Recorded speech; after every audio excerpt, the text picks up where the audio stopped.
Is this the lowest the excitement level has ever been for the Dallas Cowboys? All that and more in this episode of the Locked On Cowboys podcast.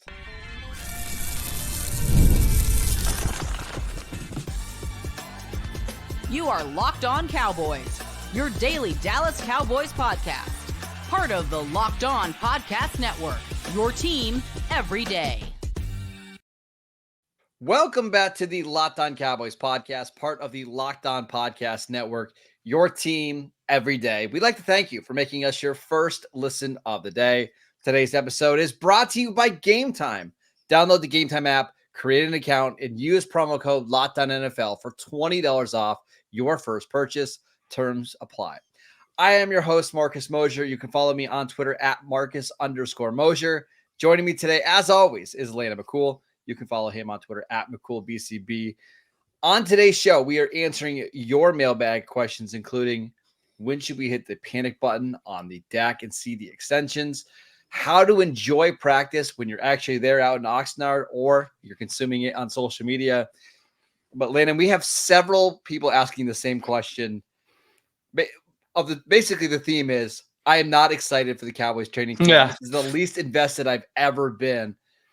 Why is the excitement level so low, and how can I get it up before the season starts? I think that it's hard to kind of answer everyone's individual catalyst for their fandom, right? Like it's hard to know kind of what is going to be the sparking event to kind of wake everyone up to remind them that football time is here. I think a lot of times, even in the years where things were not as exciting or as positive feeling coming out of the offseason, once for me, once those reports start coming in from training camp, once you start to see videos from out at Oxnard, like that's kind of when things start to kind of truly materialize. And then I start having my feelings one way or another. I will say that this definitely is probably the least level of just general excitement around the Cowboys since 2001, maybe. Does that seem like? I don't know. I was excited about Joey Galloway coming back then. First round pick. Maybe picked him. You were more excited about the Dave Campo Dallas Cowboys and the Cowboys giving up 2 first-round picks for Joey Galloway than you are about this team currently. I mean, yeah. I don't know. I was pretty heartbroken in the pickle juice game, so my expectations were high. Honestly, I think that's the problem, really. And you just said the word, right? Expectations. That's the issue here. And there's old saying that says expectations breed resentment, and it's very, very true, right? And having expectations is not a bad thing. But as far as supporting your own fandom, the issue is that the Cowboys have been good enough to raise your expectations in the regular season and then bad enough to destroy your expectations in the playoffs. And that's why there's a level of malaise around this team. But I will again throw out the idea that this is still a team that has won 36 games in the last 3 years.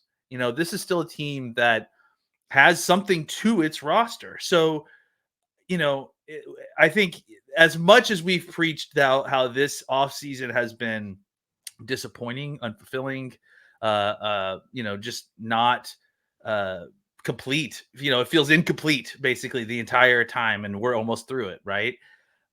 Despite all of that, the other thing that I think we have been preaching before each one of these seasons is that anything can happen in an NFL season.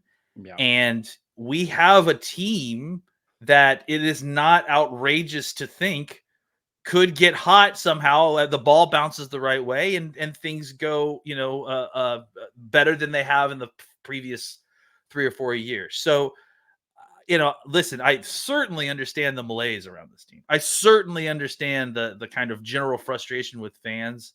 But if you're looking for a reason to come back to embracing your fandom or feeling, I guess, better about the Cowboys, it's the fact that every season we go into this offseason, every team goes into this offseason with the belief that their team is going to be either good or bad. And usually the NFL regular season seems to subvert all our expectations, no matter what they were. So there's always the chance that this team could, catch fire and become a really good team, and that could, transition into the playoffs as well.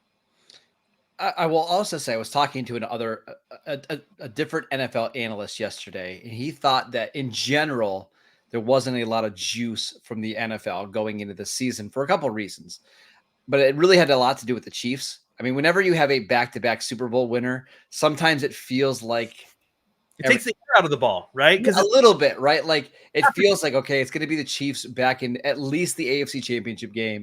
And if they get to a Super Bowl, they're probably going to win it, right? They've got the best quarterback in the league. They've got the best coach. It's going to be awfully hard to upset them. So if you are on the next tier below that team, it's really hard to get excited unless you have a super young quarterback that's developing like a CJ Stroud, an Anthony Richardson, or you drafted a Caleb Williams. Like all of those teams are really excited because of what the future might be.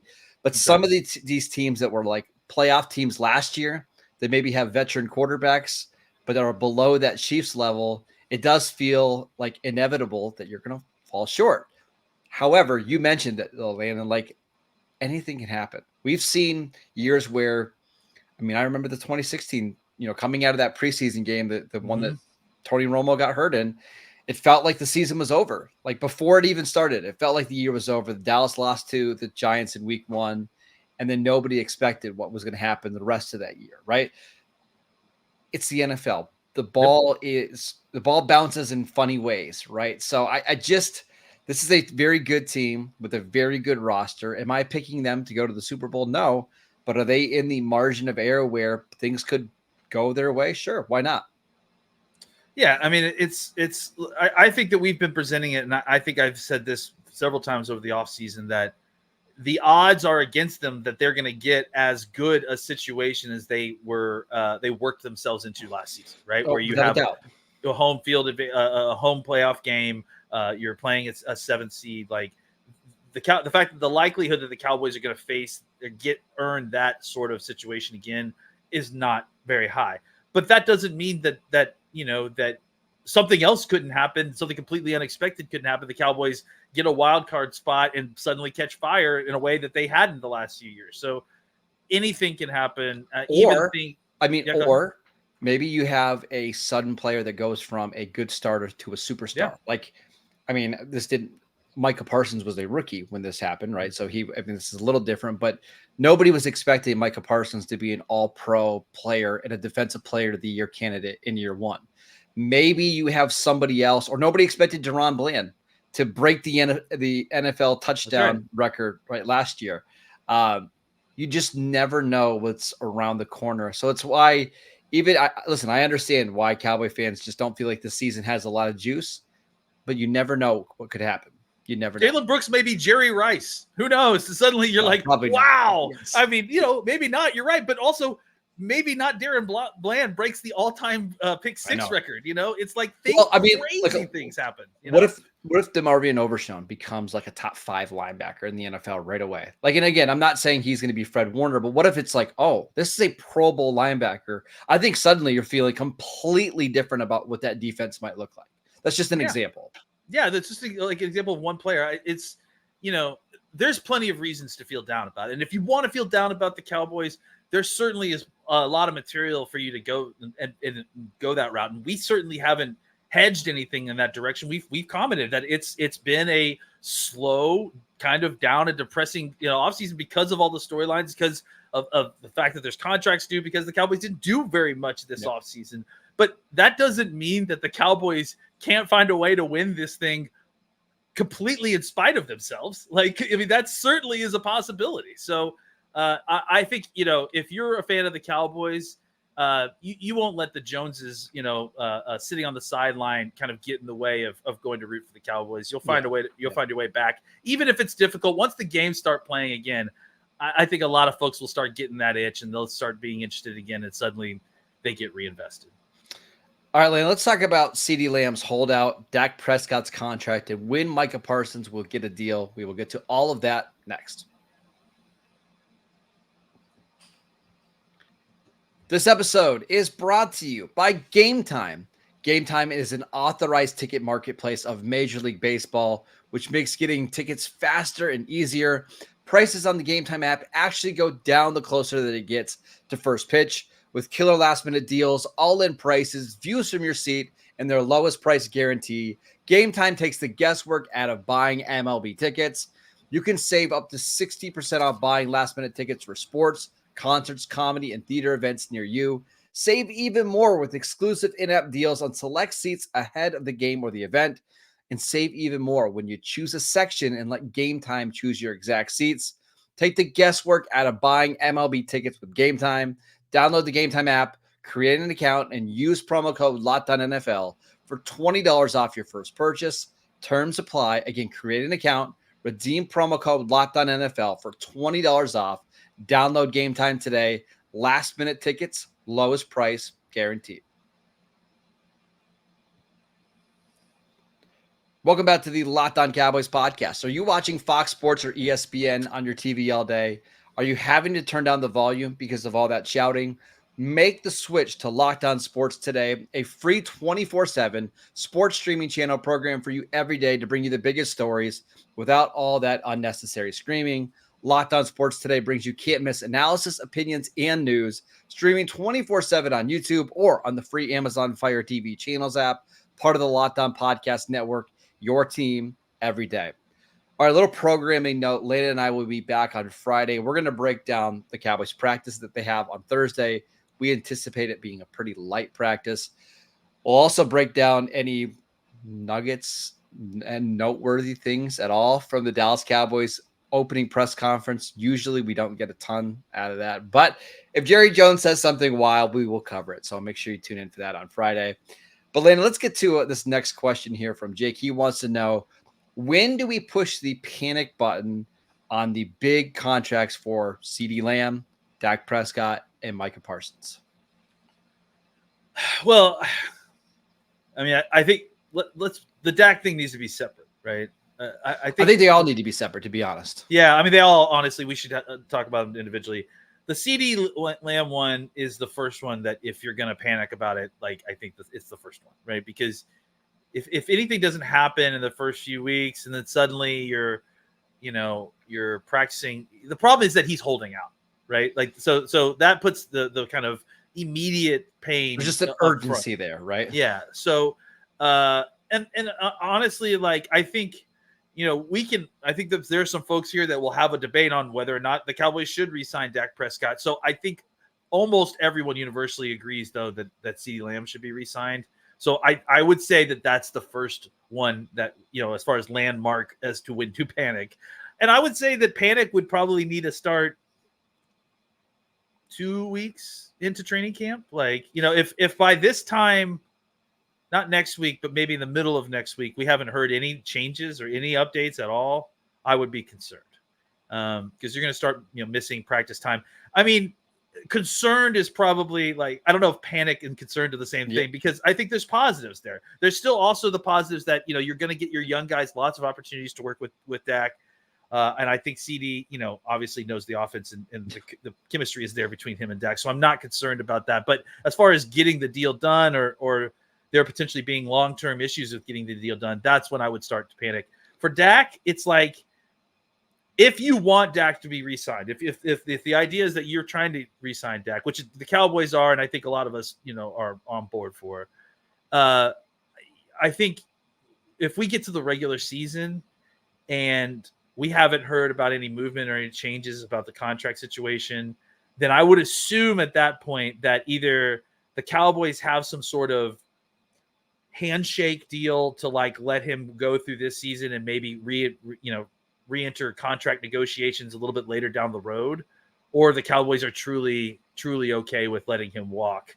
I think the Dak situation it's going to be stages with that, right? Like, if we get to the regular season and there's no change, then it's like, okay, what's the next stage? Is this we're kicking the can on paying Dak a season, but we are definitely planning on paying him? Or is this a potential divorce is headed for 2025 situation? And then we can start talking about the panic level for that. Micah Parsons, like, that's still way far out. And especially considering the fact that we haven't gotten through the CD and the Dak situations yet, I have to imagine that they, at the very least, need to get through the CeeDee situation before they're even willing to entertain anything with Micah. They still have a lot of levers to pull with Micah. They have a franchise. Well, they have the fifth-year option. Tags, So he's on the fourth option. year, the fourth year of his rookie deal. They have the fifth-year option next year, which they've already exercised, and they have multiple franchise tags. Now, I don't think we get to that point, but like that one is just so far down the line that I honestly don't even consider it part of this conversation. Yeah, they could honestly pay him in 2027 maybe. I mean, I think that's when his season his contract is up. So that honestly could be kicked until at least 2026 before they start like really heavily negotiating that deal. So the point is, the bottom line is that this is not something that is as nearly as pressing as these other two contracts. I would say the CeeDee Lamb deal needs to happen soon. There's just really isn't too much reason for it not to, unless there's problems, which that's something to panic about. And the Dak situation, it's like there's stages, right? Like okay, he doesn't get paid during training camp. What does that mean for the rest of the season, and or for what the tone of the contracts is going to negotiations is going to be for the Cowboys later on this season and or next season when he becomes a true free agent? Yeah. So for me, I'm throwing the Michael one out. I'm not going to panic no matter what happens this year, right? Yeah. The Dak one, I almost feel like we're past the panic button of Dak. Like if they wanted to get him a long-term deal, they probably would have already had one done. Or if Dak wanted to have a long-term deal done, he probably already would have signed one. So I think we're almost in the stage of it's just going to play out the way that it plays out at this point, right? Yeah, either they've got some kind of deal or something going on, or there's some sort of agreement between these two, or there's something going on there. Yeah, it feels like there's a missing piece of information that we don't have that's happening here. The CeeDee one is interesting for me because I'm not going to panic about CeeDee. We have 7 weeks until the regular season starts. Yeah, it's a long time. So if he misses 3 weeks of camp and he's there for the final month, like he's going to be fine. Right. The good news is we know he's going to be healthy going into the final month. I actually worry more about these guys just getting hurt in July, when my phrase has always been, you can't win a Super Bowl in July and August, but you could certainly lose one. Yeah. So seeing CeeDee Lamb not practice like in the early stages of camp is probably okay by me.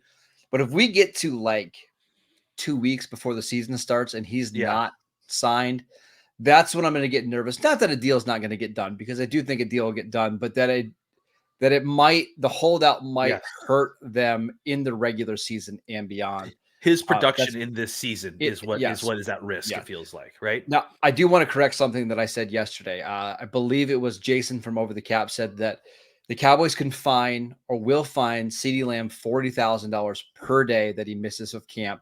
However, because he's on his rookie deal, they can actually waive all those fines. Oh, they can waive them. Yes. Okay. Now, the reason it's different is a veteran, they cannot waive the fines. So like for Zach Martin last year, when he was on whatever third deal that he was on with the Cowboys, they couldn't waive those. For CeeDee, they can, which makes, I think, in my eyes, maybe a holdout well into camp more likely. Yeah, I mean, I guess that does make some more sense. I mean, if he's going to get paid back that money, there's no risk of loss. There's no pressure on him to go back into camp. I mean, I think if anything, that puts more pressure. It kind of flips the pressure a little bit onto the Cowboys, right? Because there's kind of an indefinite period of this holdout that can happen. I think the thing that you and I would both agree on is that the thing that's troubling about this is that I can't really understand. I don't really understand why this has gone on this long, right? Like this, especially after the Justin Jefferson contract was signed, this feels like, I think I was willing to kind of go with the idea that, okay, once things get to training camp, they'll accelerate. And I still feel that way, right? But if we get a couple more days and there isn't any more movement, like now that everyone's in Oxnard, I mean, he's not in Oxnard, he's in Houston, but I still think that that's kind of the way that these guys operate, right? It's like once they get to Oxnard, the contract negotiations start to accelerate a little bit. I don't think the money messed them up, to be honest. And I know there's a lot of people saying that Jefferson getting that much money maybe made it hard for the Cowboys to sign CeeDee Lamb. I don't think that's what it is. I think it's the years. I think the Cowboys were anticipating Jefferson signing like a 5-year deal or maybe even a 6-year deal, like some of the other receivers did this offseason. A 4-year deal maybe makes things a little bit harder to move some of the money around if they're trying to do this deal on top of the other deals. Yeah. And maybe that's the holdup. Is CD wants a 4-year deal so he can hit free agency again when he's 28 or 29, and the Cowboys want a 5 or 6-year deal. That way they can just maneuver the money around to make sure that they can sign Dak and Micah and Tyler Smith. I wonder if that's the holdup. Yeah, and that's a good point, because then, if it becomes a year's problem, then you start actually talking about money again, right? Yeah. Like, okay, well, if you want a 5th year, it's going to cost you extra amount of guaranteed money, and you're going to have to be paying him, $2 million per more a year, right? Yeah. Like, that's the kind of negotiation that happens. So that, hopefully they're still obviously they're still working through that. Hopefully those talks accelerate a little bit, and then we can start getting some traction. But if we don't hear anything by the end of this week, I would get my panic pants washed and cleaned, ready to wear them for the following. I didn't know you had panic pants, but I'm very. If you have them at home, wash them. That's all I'm saying. All right, let's talk about tips for consuming practice and the best way to watch training camp. We will discuss all of that next. This episode is brought to you by eBay Motors. Passion, drive, and patience. It's the formula for winning championships, and it's also what keeps your ride or die alive. eBay Motors has everything you need to maintain your vehicle and level it up to peak performance. Superchargers, roof racks, exhaust kits, LED headlights, and more. Whether you're into speed, power, or style, eBay Motors has got you covered. With over 122 million parts for your number one ride or die, you'll always find exactly what you're looking for. And with eBay Guaranteed Fit, your part is guaranteed to fit your ride every time or your money back. Because with eBay Motors, you're burning rubber and not cash. With all the parts you need at the prices you want, it's easy to make your car the MVP and bring home huge wins. Keep your ride or die alive at ebaymotors.com. Eligible items only. Exclusions apply. eBay Guaranteed Fit only available to U.S. customers. Welcome back to the Locked On Cowboys podcast. We are answering your Twitter questions, and this final one comes from Jake. He wants to know, what is the best way to consume training camp practices? Yeah, so you and I discussed this before the show, and we thought we would split this up, right? And how to consume practice when you're there, and how to consume practice when you're doing it through social media. And Marcus and I are going to cover this section. So for me, if you're going to be in Oxnard, you're going to give practice, I have a couple of different tips, I think. If it's your first time, if you've never been to any of these practices before, I think it's good to kind of decide what you're trying to get done, right? Are you trying to get some autographs, show your kid a good time, get close to the players, throw a football with Rowdy? There's a whole section for like people that are like that are at the fence line, that are right there, and the players at the end of practice and sometimes the beginning will go walking around, sign stuff. So if you stay at the fence line, you're trying to get autographs, that's the place you should try to get closest to get good positioning. If you want to watch practice, I recommend, and I always recommend the stands, and simply because, for the same reason that if you're truly trying to watch and consume football and see what's happening, having the elevated position so you can see the entire field is really incredible, and it's like watching, game footage, right? I think that, getting a good angle up there is really important for seeing everything. Trying to pay attention to where they have the cameras set up each day. That may be something that is kind of on the way of the dodo. They may start having cameras on all sides, but it used to be, They have two fields, right? They have what's called a near field and the far field. You could usually tell where they're going to be doing the majority of their practice by where they have the cameras positioned behind the field goal posts. So if you notice that, then you can tell which field they're likely to be practicing on, because they alternate. And then you can get positioning to get in there close. I think the last thing I would point out, and this is something that, we've kind of pointed out as a note in consuming training camp overall, is, we've talked about the drum beat, but also just making sure that you're not, over investing into one snap or over reading into one thing that you're seeing, like, oh, I didn't, so-and-so is working with the first teams instead of this other guy. That's surprising. That means this guy got demoted. That means this guy's in the doghouse. Like, you have to understand that training camp is practices for them, and they are going to try a whole bunch of different stuff. And if they do something that you don't understand, don't assume that you can kind of reverse engineering what they're thinking there, and that you can understand the motivational ways. That's how people kind of go down the wrong path a little bit. So I think the big thing as far as consuming training camp practices overall is to take it all in. And then, after a while, after you've had a couple of practices of watching this stuff, you can kind of like look at the regular consistent notes that you've seen. And those are the most likely to be correct. The things that like you said, the drum beat, the things that happen over and over and over again, those are the things that you think that you probably have the best bet to kind of transcribe into the regular season.